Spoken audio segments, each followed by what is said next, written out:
Watu wangu, mambo vipi? Ni asubuhi nzuri kabisa, leo tumeamka. Na leo nilikuwa na ujumbe mmoja mzuri sana.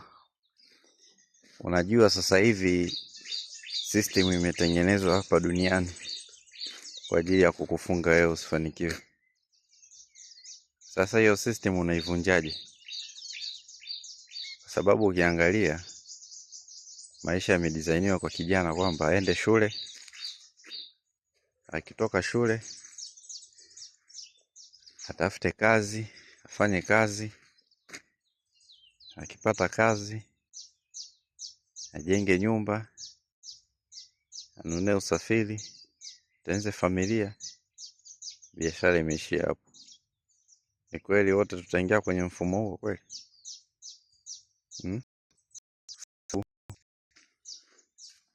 Inabidi kukwepa huu mfumo. Je, tunafanyaje kutoka kwenye mfumo kama huu? Kwa kumaliza shule unajenga nyumba, unatafuta usafiri, unatengeneza familia basi.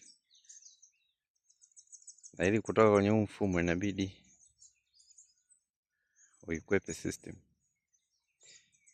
Unaweza kuikwepaje system?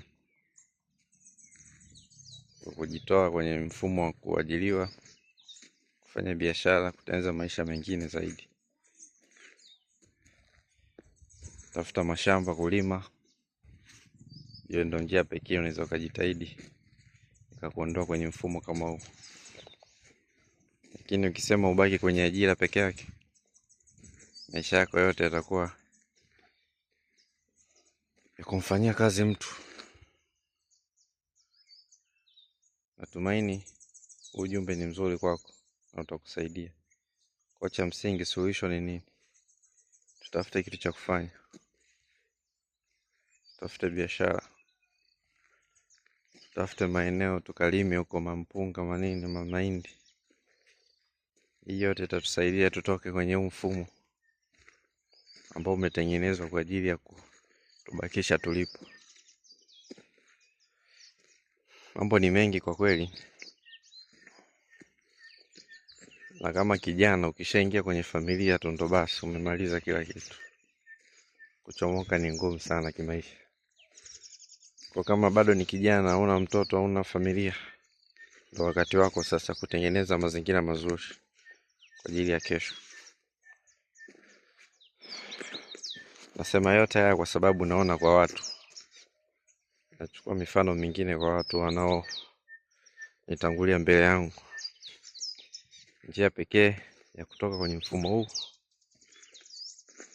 ni kufanya vitu tofauti na walio kutangulia.